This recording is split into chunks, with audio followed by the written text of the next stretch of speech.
नाहीतर काय होईल. ये बा वाहत्या पाण्यात जायचं रिस्क आहे, लक्षात ठेवा काय.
माध्यमातून त्या छत्रीवर सुद्धा वीज पडू शकते. झाडाखाली थांबा.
आपत्तीविषयी सांगत मूल चर्चा करत त्यावेळेस आम्ही देखील त्या चर्चेस भाग घेत होतो व पेपर YouTube मधून त्याविषयी माहिती परिपाठात दुसऱ्या दिवशी सांगत होतो. त्याचा फायदा मला झाला. नमस्कार, माझे नाव तनिष्का अमोल वैटे. मी इयत्ता 6वी शिकते. माझ्या शाळेचे नाव PM श्रीजी प्राथमिक शाळा हिंगणगाव. आमच्या शाळेत आपत्ती व्यवस्थापनाचा उपक्रम राबवला होता. याच्यात आम्ही वेगवेगळ्या प्रकारच्या आपत्ती शिकलो. त्याच्यात वीज पडणे, दरड कोसळणे अशा काही आपत्त्या आम्ही शिकलो. मी माझ्या वडिलांनाही सांगितले की जर आपण शेतात गेलो, वीज चमकू लागली तर आपण आपला मोबाईल एरोप्लेन मोडवर ठेवावा व आपण माकडागत बसावे. झाडाखाली बसू नये, कारण झाड विजेला आकर्षित करते आणि मग झाडावर वीज पडू शकते. धन्यवाद. नमस्कार. आमच्या शाळेतील उपशिक्षक श्री निलेश सदाशिव कोरे यांनी जिल्हा परिषद प्राथमिक शाळा हिंगणगाव तालुका फलटण जिल्हा सातारा या ठिकाणी आपत्ती व्यवस्थापन हा प्रकल्प गेली वर्षभर आमच्या शाळेमध्ये अत्यंत चांगल्या प्रकारे राबवला. संकटाच्या काळामध्ये विद्यार्थ्यांनी घाबरून न जाता त्यावर कशा प्रकारे उपाययोजना करावी याचे ज्ञान सरांनी चर्चेतून, स्पष्टीकरणातून आणि प्रात्यक्षिकाद्वारे दिले आणि मुलांमध्ये अचानक उद्भवलेल्या संकटाशी किंवा आपत्तीशी कसं तोंड द्यायचं याविषयी मुले चांगल्या प्रकारे सजग झाली. त्याच्याबद्दलचे ज्ञान त्यांना प्राप्त झाले आणि हा प्रकल्प खरोखरच चांगल्या प्रकारे त्यांनी पार पाडून मुलांच्या मध्ये वेगवेगळ्या प्रकारच्या ज्ञानाची भर टाकली. त्याबद्दल त्यांचे धन्यवाद. नमस्कार, मी जनार्दन गारडे, उपशिक्षक PM श्री जिल्हा परिषद प्राथमिक शाळा हिंगणगाव, तालुका फलटण, जिल्हा सातारा येथे कार्यरत असून गेल्या वर्षी म्हणजे 24-25 मध्ये आमच्या शाळेतील उपशिक्षक माननीय निलेश पोरे सर यांनी चला लढूया आपत्तीशी हा उपक्रम वर्षभर शाळेमध्ये राबवला. हा उपक्रम राबवत असताना त्यांनी दर महिन्याला 2 याप्रमाणे 20 ते 24 आपत्त्या विद्यार्थ्यांच्या समोर विश्लेषणासहित मांडलेल्या आहेत आणि या आपत्त्या त्यांनी 3 टप्प्यात विद्यार्थ्यांसमोर आमच्या समोर ठेवल्या. पहिला टप्पा म्हणजे त्यांनी त्याविषयी सविस्तर ज्ञान आणि माहिती दिली. दुसऱ्या टप्प्यात प्रात्यक्षिकासह त्याचे सर्व बाजू दाखवून दिल्या आणि तिसऱ्या टप्प्यात त्यांनी त्याची रंगीत तालीमही घेतली.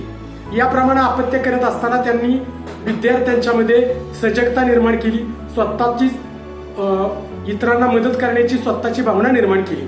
हे करत असताना त्याचं आउटपुट, त्याचं फलित इतकं चांगलं निघालं की ज्यावेळी हिंगणगावच्या ओढ्याला पूर आला त्यावेळी आमच्या विद्यार्थ्यांनी इतरांना त्या पुरातून बाहेर येण्या जाण्यासाठी मदत केली, त्या इतरांना त्या पुराविषयी माहिती दिली.